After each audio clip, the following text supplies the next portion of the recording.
Subscribe to our YouTube channel and press the bell icon to get the latest updates.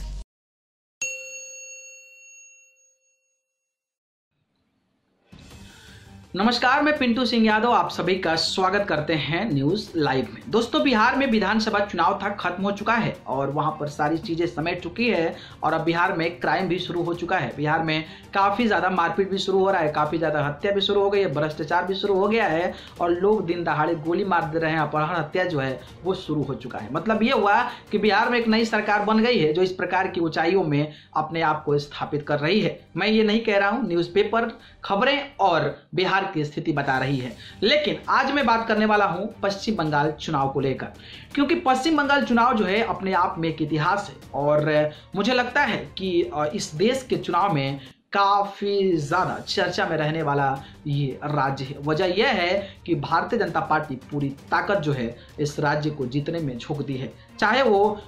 किसी प्रकार से हिंदू मुस्लिम लड़ा कर दे या फिर कोई और चीजें का आरोप लगाकर कह दे या फिर अपने नेताओं को बेचकर वहां पर पिटवा कर दे या फिर जो भी स्थिति उत्पन्न होती है उसके बारे में आप बखूबी वाकिफ होंगे और वो सारी चीजें जो है आप जानते होंगे। तो अब जो है आज से मैं अब जो है कोलकाता इलेक्शंस के बारे में यानी कि पश्चिम बंगाल के इलेक्शंस के बारे में पूरी जानकारी देने वाला हूं और आज से मैं हर रोज जो है पश्चिम बंगाल की एक्टिविटी, पश्चिम बंगाल के चुनाव की हलचल के बारे में लेकर आता रहूंगा। लेकिन आज मैं बेसिक चीज पश्चिम बंगाल में कितनी सीट है, कौन सी पार्टी कितनी सीट पर अभी चल रही है और कौन सी सरकार जो है वो सबसे ज्यादा सीटें जीती है, समीकरण क्या चेंज हुआ, कब क्या हुआ, लोकसभा में क्या हुआ, उसका असर विधानसभा में क्या होगा, ये मैं पूरी जानकारी आपको बताने वाला हूं। लेकिन उससे पहले मैं चाहूंगा कि हमारे चैनल यानी कि न्यूज लाइव को सब्सक्राइब कर जरूर जुड़ जाए। शुरू करते हैं और पहले बताते हैं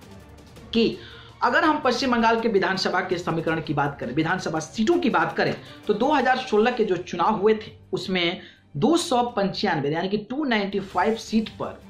पश्चिम बंगाल में चुनाव हुआ था, या फिर यूं कह लें कि पश्चिम बंगाल में जो सीटें हैं विधानसभा की वो 295 यानी कि 295 विधायक जो है वहां पर बनते हैं और मेजॉरिटी के लिए 148 सीट यानी 148 सीट जो है वो मेजॉरिटी यानी कि अपनी सरकार को बनाने के लिए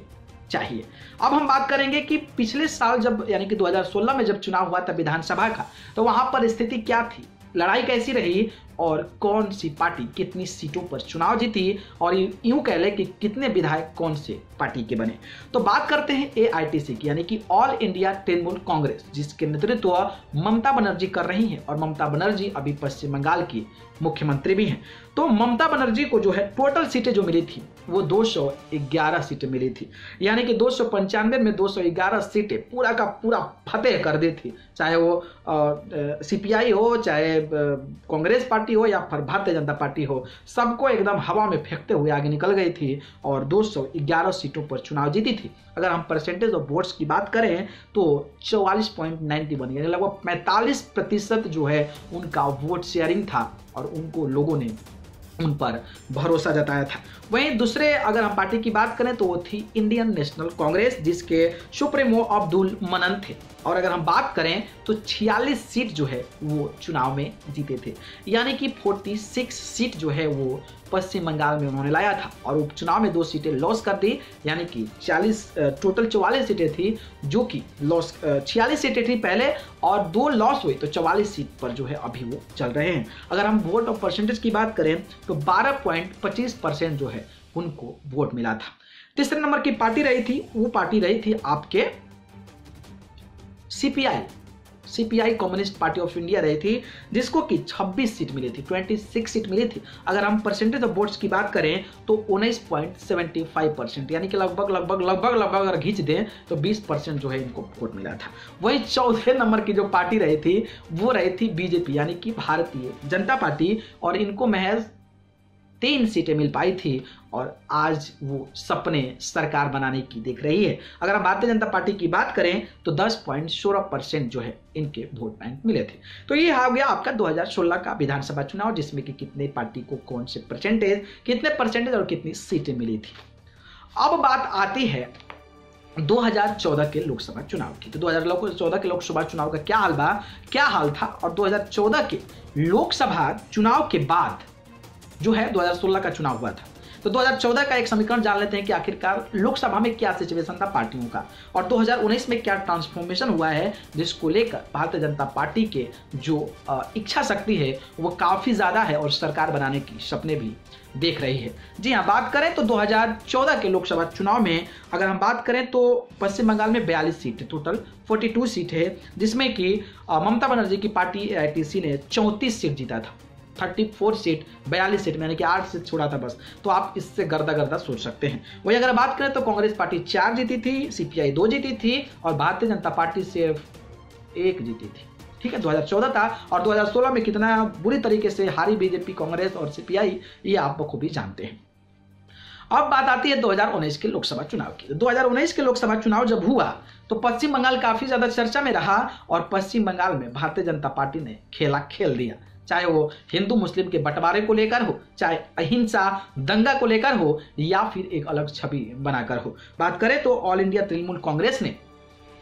22 सीट जीती थी, यानी कि 34 में से पिछले बार जो 34 सीट थी उसमें से 22 यानी कि लगभग 12 सीट को लॉस करना पड़ा था। वहीं बात करें तो भारतीय जनता पार्टी 16 सीट पर आ गई, यानी कि 1 सीट जीतने वाली भारतीय जनता पार्टी 16 सीट जीत गई, जिससे आप देख सकते हैं कि कितने उनके सांसद बढ़ गए और वोट परसेंट जो था वो 40.64% था और ममता बनर्जी का 43% था। वहीं बात करें तो कांग्रेस पार्टी 0 पर सिमट गई 6% वोट के साथ, तो वहीं CPI जो है वो 2 सीट पाई। ठीक है, तो अब यहाँ पे आप देख सकते हैं कि ट्रांसफॉर्मेशन काफी ज्यादा हुआ है भारतीय जनता पार्टी का और इसी विश्वास के साथ वो चाहती है कि पश्चिम बंगाल में हम सरकार बना लेंगे, क्योंकि बिहार में जिस तरीके से सरकार बनाए थे उसको लेकर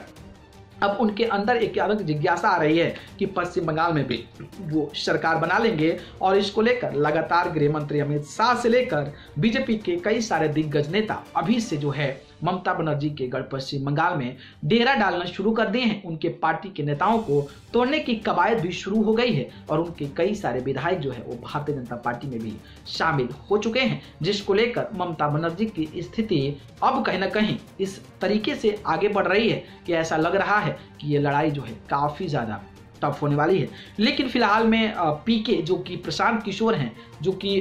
इलेक्शन को जहां भी संभालते हैं वहां पर उस पार्टी की जीत होती है। चाहे हम पंजाब के कैप्टन अमरिंदर सिंह की बात कर लें, दिल्ली के केजरीवाल की बात कर लें या फिर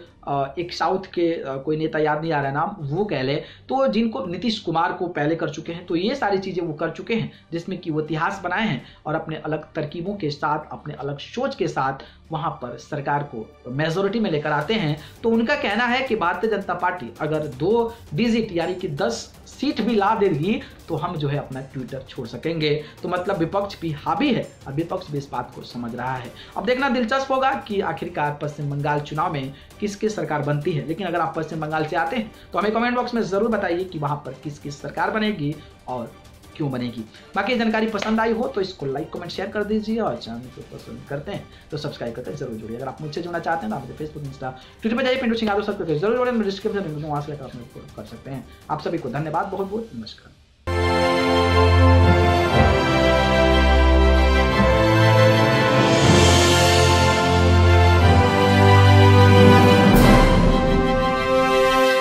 Subscribe to our YouTube channel and press the bell icon to get the latest updates.